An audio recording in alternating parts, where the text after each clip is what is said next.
পর পর পর পর কয়েকদিন বৃষ্টিতে, ভারী বৃষ্টিতে বিধ্বস্ত উত্তরবঙ্গ, আর অন্যদিকে সিকিমেও ভয়াবহ হাল, বিশেষ করে উত্তর সিকিমে।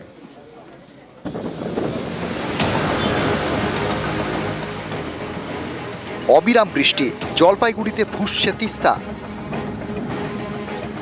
বছর 15 আগে তিস্তা পাড়ের বিবেকানন্দ পল্লী এলাকায় বাঁধ তৈরি করে দেয় সেচ দপ্তর। এবছর বর্ষা শুরুর আগেই বৃষ্টিতে ফুলে ফেঁপে উঠেছে নদী। এতে বাঁধের বেশ কিছু জায়গা ক্ষতিগ্রস্ত। উদ্বেগ বেড়েছে নদী পাড়ের বাসিন্দাদের।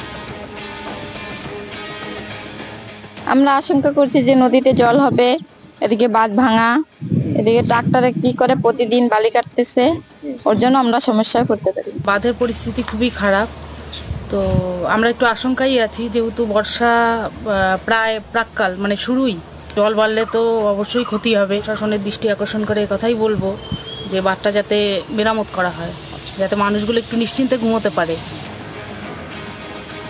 2023-এ সিকিম পাহাড়ে ভয়াবহ বিপর্যয় ঘটে। তিস্তার বিভিন্ন জায়গায় বালি পাথর জমে। এর জেরে গত বর্ষায় বেপরোয়া হয়ে ওঠে নদী। তিস্তাকে নিয়ন্ত্রণে রাখতে 10 কোটি টাকার কাজ হাতে নিয়েছে সেচ দপ্তর। বর্ষায় তো রেনকাট কিছু হয়েই থাকে, আমাদের মেরামতির কাজ টেক আপ করা হয়েছে। তিস্তাতে এই মুহূর্তেও আমার 10 কোটি টাকার বেশি কাজ চলছে। উদ্বিগ্ন হলেও আমরা আশা রাখছি বর্ষার আগে আমরা ঠিক জায়গায় পরিস্থিতি মোকাবিলার জন্য যে প্রস্তুতি সেটা কমপ্লিট করতে পারবো। টানা বৃষ্টিতে ধসে বিপর্যস্ত উত্তর সিকিম। ধসে বন্ধ হয়ে পড়ে চুংথাম থেকে লাচেন যাওয়ার রাস্তা। সাংকালান সেতুর কাছে আটকে পড়ে পর্যটকদের গাড়ি।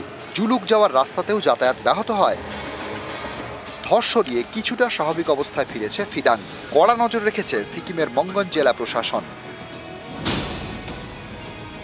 পশ্চিমবঙ্গের সব জেলাতে প্রতিদিনই বৃষ্টির সম্ভাবনা আছে এই সপ্তাহে।